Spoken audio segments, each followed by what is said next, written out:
Je suis médecin, généticienne, chercheur. J'ai réussi, je pense, une belle carrière dans le domaine de la médecine et de la science, dans le domaine de la génétique. De ce que je pense comme étant capital, important, c'est d'abord l'éducation. C'est d'abord ce qu'on m'a appris mes parents. J'ai vécu dans une famille où j'étais adossée à une mère dévouée, à un père conservateur de la culture sfaxienne, mais qui nous avait donné à mes sœurs, mes frères et à moi-même la clé de la liberté le jour où il nous a tous mis, chacun, sur le chemin de l'école. Et à la veille de la rentrée, mon père, Allah yarhamou, nous disait, voilà, vous avez votre clé de la liberté, nourrissez-la de savoir. Et j'ai appris autre chose, à aimer la Tunisie. Il nous disait, la terre, c'est aussi cher que la santé pour un individu. Donc ça, c'est la première raison, je pense, qui m'a remplie de confiance, qui m'a donné de l'estime de soi. J'avais la foi en mon projet. Je l'ai imaginé, je l'ai construit et je l'ai réalisé. On dit que rien de grand ne se fait sans passion et je pense que cela est vrai.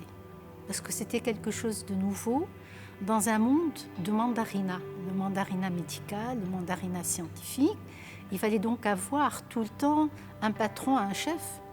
Et puis moi, je n'avais pas de patron. J'étais le maître de moi-même. Et heureusement que parmi mes aînés, même s'ils n'étaient pas de la spécialité, j'ai trouvé de l'aide, du soutien, aussi bien de la part de mes aînés masculins, hommes, que de la part de certaines femmes qui n'étaient pas nombreuses à l'époque. Mais il y avait d'autres qui étaient là attirés un petit peu vers le bas. Et puis, ils étaient pris de court. Le projet a marché et ça y est, la petite qui était en train de faire son travail pour nous parler des chromosomes X, Y et de nous parler de ces choses-là un petit peu bizarres, eh bien, elle a réussi.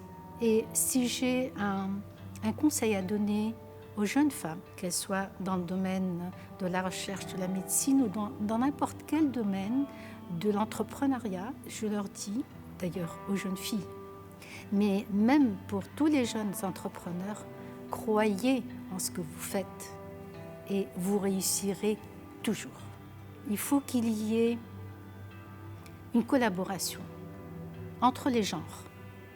Là, il n'y a aucun doute. Un homme, une femme, tous les deux, quand on les met ensemble, ce sont des citoyens. Point, c'est tout. Nous sommes citoyens, on se respecte, on a nos différences biologiques, on a nos différences de caractère, mais cela n'empêche absolument pas que l'on puisse être égaux dans nos activités et que l'on puisse être des leaders femmes comme des leaders hommes. La Tunisie a beaucoup de chances de pouvoir compter sur ces femmes leaders dans les différents domaines pour faire avancer le pays et j'espère que d'ici quelques années, très peu d'années, la Tunisie sera un pays développé et pas toujours un pays en voie de développement.